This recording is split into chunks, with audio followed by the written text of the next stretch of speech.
Football की दुनिया में शोर बहुत है। कभी स्टेडियम्स की दीवारों को तोड़ता हुआ क्राउड्स का चिल्लाना, तो कभी कमेंटेटर्स की चीख। लेकिन 2000s के उस दौर में जब एसी मिलान का नंबर 22 अपने पैरों में बॉल लेकर भागता था, तो स्टेडियम में एक अजीब सी खामोशी छा जाती थी। वो खामोशी डर की नहीं थी, वो खामोशी थी आश्चर्य की, एक हैरत की। लोग अपनी सांसें थाम लेते थे क्योंकि उनको पता था कि अगले 10 सेकंड में ही कुछ ऐसा होने वाला है जो शायद फिजिक्स की किसी किताब में नहीं लिखा। हमने मेसी को देखा है मैजिक करते हुए, हमने रोनाल्डो को देखा है मशीन की तरह गोल्स मारते हुए, पर इन्हीं out of this world players के राज से पहले एक ऐसा प्लेयर था जिसने पूरी दुनिया को अपनी कदमों में झुका दिया था। रिकार्डो इज़ेक्सन दोस सैंटोस लेते, जिसे दुनिया काका के नाम से जानती है। ये कहानी सिर्फ फुटबॉल की नहीं है, ये कहानी है एक फेथ की, एक टूटे हुए सपने के जुड़ने की, और उस ग्रेस की जो आज के मॉडर्न फुटबॉल में कहीं खो गई है। अब काका की कहानी ब्राजील के बाकी फुटबॉलर्स से थोड़ी अलग है। वो स्लम्स से नहीं आए थे, लेकिन उनका संघर्ष किसी से कम नहीं था। 18 साल की उम्र में जब वो अपने करियर की दहलीज पर खड़े थे, तो एक ऐसा हादसा हुआ जिसने सब कुछ खत्म कर दिया। एक स्विमिंग पूल एक्सीडेंट। काका स्विमिंग पूल के फ्लोर से टकराए और उनकी रीढ़ की हड्डी टूट गई। तो इसी पर डॉक्टर्स ने बोला कि अब वो फुटबॉल तो क्या, शायद कभी खड़े भी नहीं हो पाएंगे, चल नहीं पाएंगे। अब जरा आप सोचिए, एक 18 साल का बच्चा जिसके आगे उसकी फुटबॉल करियर के उसने सपने देखे हुए हैं, आसमान तक सपने हैं, एंड उसको बोल दिया जाए कि तुम अब चल नहीं पाओगे, तुम्हें व्हील चेयर पर बैठना है। लेकिन वहीं से शुरू होता है काका का फेथ। उन्होंने कभी भी हार नहीं मानी। वो प्रे करते रहे, रोज कोशिश करते रहे, लेकिन फिर जो हुआ उसे साइंस मेडिकल मिरेकल कहती है, लेकिन काका उसे बुलाते हैं डिवाइन इंटरवेंशन। वो ना सिर्फ चले, बल्कि उन्होंने इतनी तेजी से रिकवरी की कि वो फुटबॉल पिच पर कब आए किसी को पता ही नहीं चला। इसी एक्सीडेंट ने उन्हें उनके करियर का सबसे आइकॉनिक सेलिब्रेशन दिया, जहां पर वो दोनों हाथ आसमान में कर ऊपर वाले का शुक्रिया अदा करते हैं। I belong to Jesus. ये उनकी शर्ट पर लिखे हुए कुछ शब्द नहीं थे, ये उनकी जिंदगी का फेथ था। साओ पाउलो में उनका जादू चलने लगा था। हर ब्राजीलियन फैन ये जानता था कि ये लड़का कुछ स्पेशल है। फिर आया साल 2003। एसी मिलान, इटली का सबसे बड़ा क्लब, उन्हें इटली लेकर आया। उस टाइम पर एसी मिलान की टीम में लेजेंड्स की भरमार थी। Shevchenko, Pirlo, Seedorf, Maldini. किसी ने भी नहीं सोचा था कि ये नया लड़का आते ही इन लेजेंड्स के बीच में अपना नाम बना लेगा। लेकिन काका ने पहले ही ट्रेनिंग में इन सबको हैरान कर दिया। उनकी स्पीड बॉल के साथ उनकी स्पीड बिना बॉल के बराबर थी। कार्लो एंचेलोटी, जो उनके मैनेजर थे उस टाइम पे, उन्होंने ये बोला कि मैंने आज तक इतना काम और एलिगेंट प्लेयर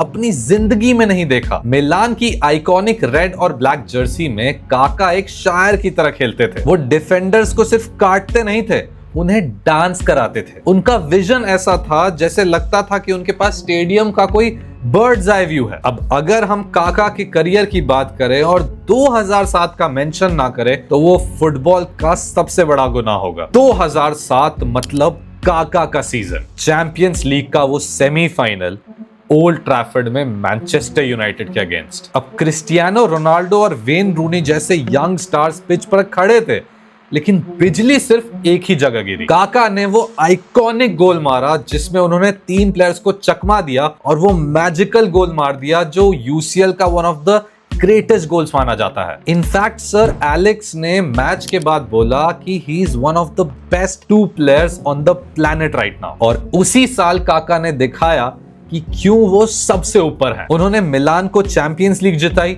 वो टॉप स्कोरर बने, और फिर आया वो अमेजिंग मोमेंट जो शायद हर फुटबॉल फैन को अच्छे से याद होगा। वो मोमेंट था बैलोन डोर 2007, और काका आखिरी इंसान थे, आखिरी प्लेयर थे जिन्होंने मेसी और रोनाल्डो के राज से पहले ये बैलोन डोर जीता था। उस दिन पूरी दुनिया ने मान लिया था कि ये प्लेयर इंसानों के बीच एक फरिश्ता है। अब यहाँ पर काका का गेम स्टाइल समझना बहुत जरूरी है। अब वो रोनाल्डिनियो की तरह बहुत सारे स्टेप ओवर्स नहीं करते थे और नेमार की तरह कोई शो बोटिंग नहीं करते थे। उनका गेम सिंप्लिसिटी और एफिशिएंसी का एक परफेक्ट ब्लेंड था। उनका ट्रेडमार्क मूव था द लॉन्ग स्ट्राइड। वो बॉल को थोड़ा आगे पुश करते थे और अपने लंबे पैरों से ऐसा रेस लगाते थे बॉल के पीछे कि डिफेंडर्स भी समझ ना पाए कि उनको कैचअप कैसे करना है। और यहीं पे वो स्किल आती है जो मैंने आपको पहले बताई थी कि काका का बॉल के साथ स्पीड और काका की बॉल के बिना स्पीड दोनों इक्वल थी। अब यहाँ पर एक और इंपॉर्टेंट चीज नोटिस करने वाली है कि अगर कोई तेज प्लेयर होता है तो वो सर नीचे करके बॉल की तरफ भागता है, लेकिन काका ऐसा बिल्कुल नहीं करते थे। वो जब भागते थे तो उनका सर हमेशा ऊपर रहता था। उन्हें पता होता था कि कौन उनके पीछे भाग रहा है और कौन सा स्ट्राइकर कहां पर है उनका जिनको उन्हें पास करना है। उनके पासेस में ऐसी नजाकियत थी जैसे कोई रेशम का धागा पिरो रहा हो। इतने सिल्की पासेस मैंने शायद सिर्फ टोनी क्रूज के साथ देखे हैं। और अगर उनकी फिनिशिंग की बात करें तो वो बहुत ही ज्यादा क्लिनिकल थे। उन्हें पता था कि कब बॉल को कर्ल करना है और कब पावर से मारना है। और इनफैक्ट कह सकते हैं कि he was a playmaker's brain in a sprinter's body. फिर 2009 में एक बहुत बड़ा मोड़ आया। रियल मैड्रिड ने वर्ल्ड रिकॉर्ड फी पर काका को साइन कर लिया। वो दौर गैलेक्टिकोस का था जहां काका और रोनाल्डो दोनों साथ खेलने वाले थे। फैंस की उम्मीदें तो आसमान पर थी, लेकिन किस्मत को कुछ और मंजूर था। काका के घुटनों की इंजरीज और उनकी ग्रॉइन इंजरीज ने उन्हें जकड़ लिया। वो स्पीड, वो एजिलिटी जो उनकी पहचान थी, वो धीरे धीरे कहीं खो रही थी। अब ऐसा नहीं है कि मैड्रिड में उन्होंने वो ग्लिम्पसेस नहीं दिखाए अपने पुराने काका के,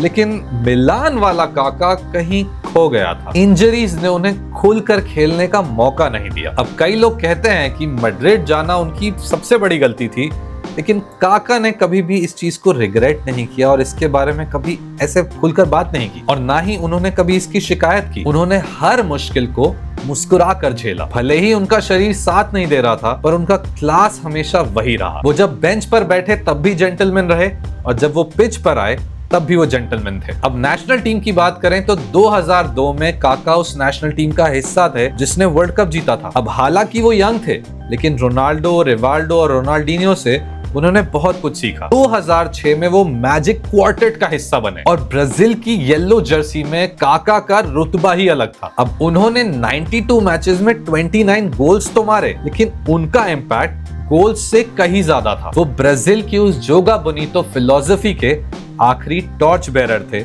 बिफोर नेमार। अब काका सिर्फ इसलिए याद नहीं किए जाएंगे कि उन्होंने कितने गोल्स मारे या कितनी ट्रॉफीज जीती, वो इसलिए याद रखे जाएंगे क्योंकि उन्होंने फुटबॉल को एलिगेंस से खेला। आज के फुटबॉल में जब प्लेयर्स डाइव करते हैं, कंट्रोवर्सी करते हैं, वहां काका एक मिसाल है, एक ट्रू जेंटलमैन। उन्होंने कभी किसी ओपोनेंट को इंसल्ट नहीं किया, ना ही कभी कोई गंदा टैकल किया। उन्होंने ही पूरे फुटबॉलिंग वर्ल्ड को सिखाया कि तुम दुनिया के बेस्ट प्लेयर बन सकते हो अपने कल्चर्स और वैल्यूज को अपहोल्ड करते हुए भी। उनकी वो स्माइल, उनका वो आसमान की तरफ देखना और उनका वो एलिगेंटली बॉल के साथ भागना, ये सब कुछ फुटबॉल रोमांटिसिज्म का हिस्सा बन चुके हैं। तो इसीलिए जब भी कोई आपसे पूछे कि फुटबॉल जो ब्यूटीफुल गेम है वो क्या है, तो आप उनको काका की वीडियो जरूर दिखाइएगा। रिटायरमेंट के बाद भी काका का नाम जब भी लिया जाता है, इज्जत के साथ लिया जाता है। और यहाँ पर एक बहुत इंटरेस्टिंग चीज है कि